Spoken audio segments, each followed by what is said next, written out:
This summer, I went out of town for over a month. And as you can imagine, when I got back, my garden was an overgrown, heat-stressed jungle. So let me show you exactly how I took my garden from a chaotic mess to prepped and ready for fall planting.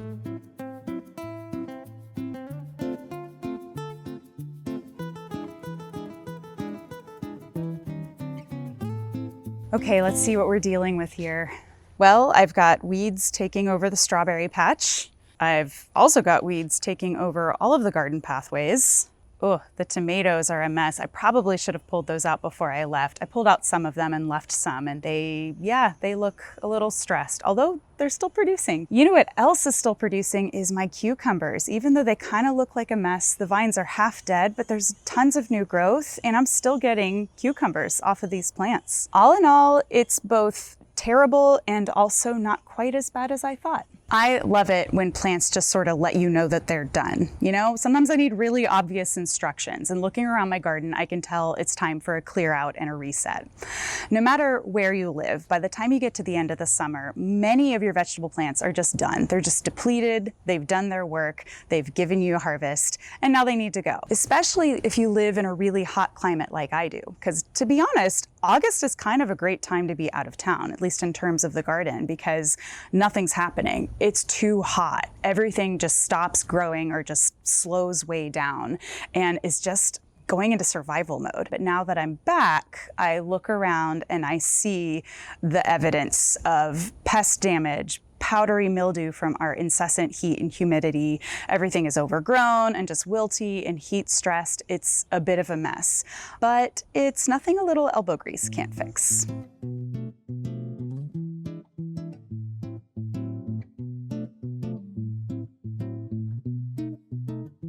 I gotta be honest, this is so satisfying.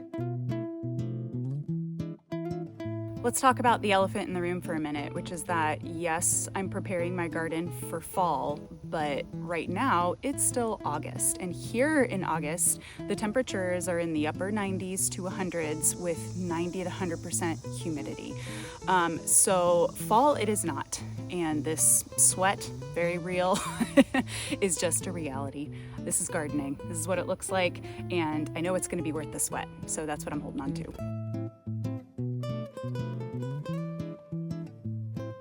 I recently heard someone describe this part of gardening, taking care of your soil, a little bit like going to the bank. So I've been making withdrawals from my soil checking account all summer long, and now it's time to make a few deposits. So that's what I'm gonna do by amending my soil to get it ready for fall planting. So here's what I'm gonna add. Starting with, of course, compost. So I need to add at least 2 to 3 inches of fresh compost to each of these beds. And I'm gonna prioritize my homemade compost. I have a pretty good batch going. I don't have enough, probably by a long shot, to take care of all of my garden beds. I'm working on it. I'm working on increasing the volume of my compost. But what I do have, I'm going to prioritize over here in my pepper bed. The reason being that this is the newest bed. I just created it this spring, so the soil is fresher, and it hasn't established a whole web of microorganisms and stuff as much as the other beds have. So I want to do what I can to help it along. So I'm going to put my fresh compost over here. For the rest of my beds, I'm happy to use store-bought compost. Perfectly good option. I do encourage you to source the best quality compost that you can. So I'm using Vital Earth compost.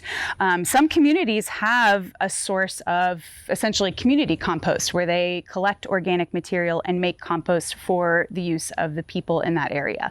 If you're that lucky, make sure you check it out and take full advantage of that resource. If not, look for a really good quality compost, because if you want the best possible results and yield from your garden, then you need to be putting in the best ingredients you can. So I've got my homemade compost, bag compost. I also like to add composted manure. So I'm going to be using black cow, which is actually a pretty affordable option. And then I'm also going to be adding worm castings, which is essentially worm compost. It's what happens after earthworms break down organic material, and this is what's left over. A little bit goes a long way, and it is such a powerhouse addition for soil health and structure and for feeding the the microbiome in the soil. And then finally, the last thing I'm adding is some nutrition. I know from my spring soil test that these beds are a little bit low in nitrogen, and I amended them in the spring to help with my summer garden. So now I need to do that again. And the way I'm going to do that is by adding blood meal. Blood meal is an organic source of nitrogen, and it's a really good one because it has a high absorbability rate. So there's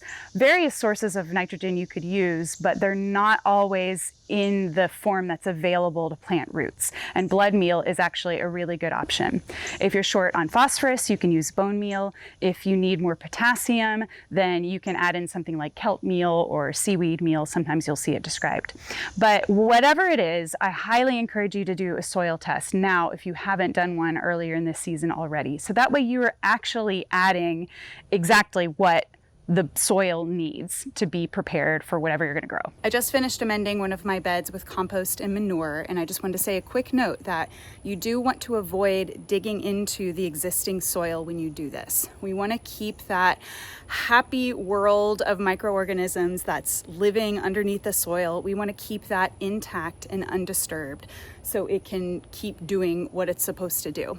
But I do like to rake my compost into the top inch or so of the soil just to start to incorporate it, so that way those amendments can really become a part of that soil environment and just make the best growing environment for my vegetables. I'm not going to be adding any slow release fertilizer at this point. I'm going to wait until I'm actually putting plants in the ground or until my seedlings get a little bit more established.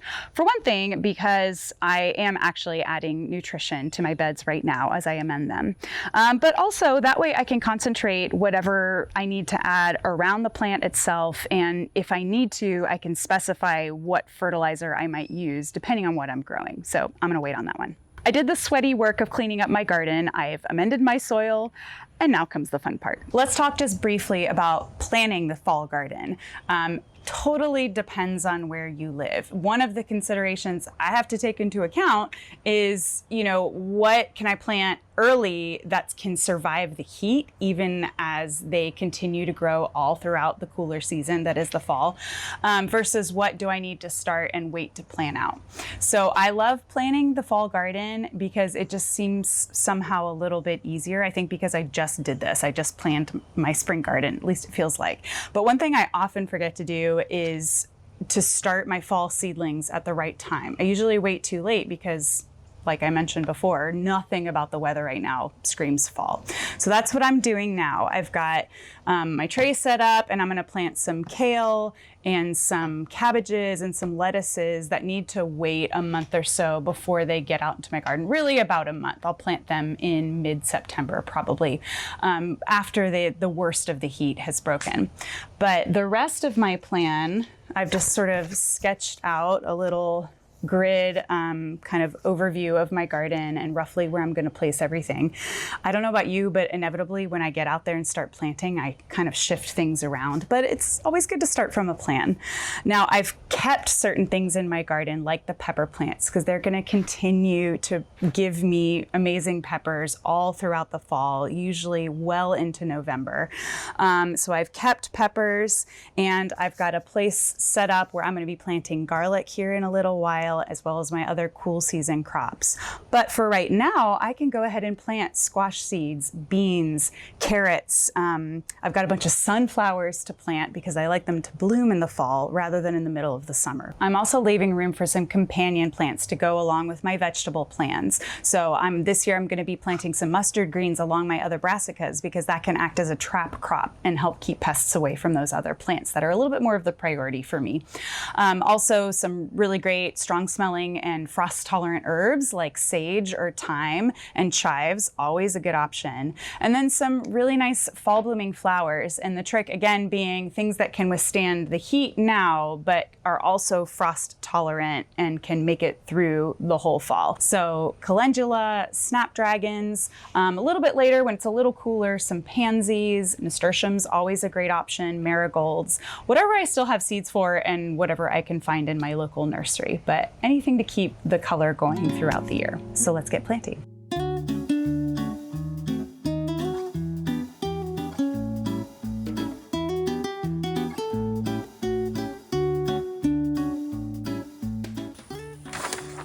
probably should have done this before I put the trellis off, but oh well.